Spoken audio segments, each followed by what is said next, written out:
Royal silks, royal junction, TB road, Ottapalam. സമ്പൂർണ്ണ ഡിജിറ്റലൈസേഷന്റെ ഭാഗമായി പട്ടാമ്പി നഗരസഭയിൽ GIS മാപ്പിംഗ് പദ്ധതി നടപ്പാക്കുന്നു. നഗരസഭാ ചെയർപേഴ്സൺ O. ലക്ഷ്മിക്കുട്ടി ഉദ്ഘാടനം ചെയ്തു. പദ്ധതിയുടെ ഭാഗമായി drone survey, DGPS survey, base map survey എന്നിവ നടത്തും. മുഴുവൻ വീടുകളും ജിയോ ടാഗ് ചെയ്യും.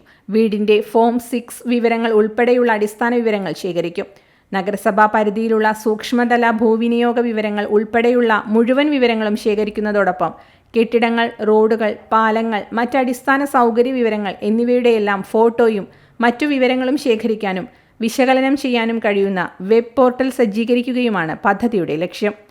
നമ്മുടെ നഗരസഭയിലെ മുഴുവൻ കെട്ടിടങ്ങളും അതുപോലെ തന്നെ റോഡുകളും പാലങ്ങളും തോടുകളും കൽവർട്ട് വരെ എല്ലാം ഡിജിറ്റലൈസ് ചെയ്തുകൊണ്ട് മാപ്പിംഗ് നടത്തിക്കൊണ്ടിരിക്കുകയാണ്. ഡ്രോൺ ആധുനിക സാങ്കേതിക വിദ്യകളായ ഡ്രോണ്, DGPS, GPS മുതലായ സാങ്കേതിക വിദ്യകൾ ഉപയോഗിച്ചുകൊണ്ടാണ് നമ്മൾ ഇത്തരത്തിലുള്ള സർവേ നടത്തിക്കൊണ്ടിരിക്കുന്നത്. നമുക്കറിയാം, നമ്മുടെ നാട്ടിലെ ഏതൊരു ക്ഷേമ പദ്ധതികൾ നടത്തുമ്പോഴും അതിൻ്റേതായ എല്ലാ കൃത്യമായ രേഖകൾ അടങ്ങിയിട്ട് വേണം നമുക്കത് കൃത്യനിർവഹണം നടത്തുവാൻ.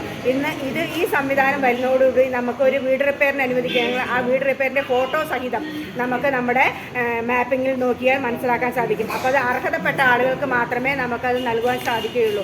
അത്തരത്തിലുള്ള കൃത്യതയോടുകൂടെ പദ്ധതി നിർവഹണത്തിനും അതോടൊപ്പം തന്നെ നമുക്കത് ഫോട്ടോ അടക്കമുള്ള ഒരു ഡിജിറ്റൽ മാപ്പിംഗ് നമുക്ക് സൂക്ഷിച്ചു വെക്കുന്നതിന് വേണ്ടി കൂടി നമുക്ക് ഈ 18 ലക്ഷം രൂപ ചെലവഴിച്ചും കൊണ്ടാണ് ഈ പദ്ധതി നടക്കുന്നത്. സ്റ്റാൻഡിംഗ് കമ്മിറ്റി ചെയർമാൻ രാജൻ അധ്യക്ഷത വഹിച്ചു. സ്റ്റാൻഡിംഗ് കമ്മിറ്റി അംഗങ്ങളായ P. Vijayakumar, Anandavalli, councillor KR Narayanaswamy, secretary Bessy Sebastian തുടങ്ങിയവർ പങ്കെടുത്തു. Time kids pre school, Mannannur road, Vaniyamkulam. .view news. കാഴ്ചകളാണ് ലോകം, കണ്ടു തുടങ്ങുക.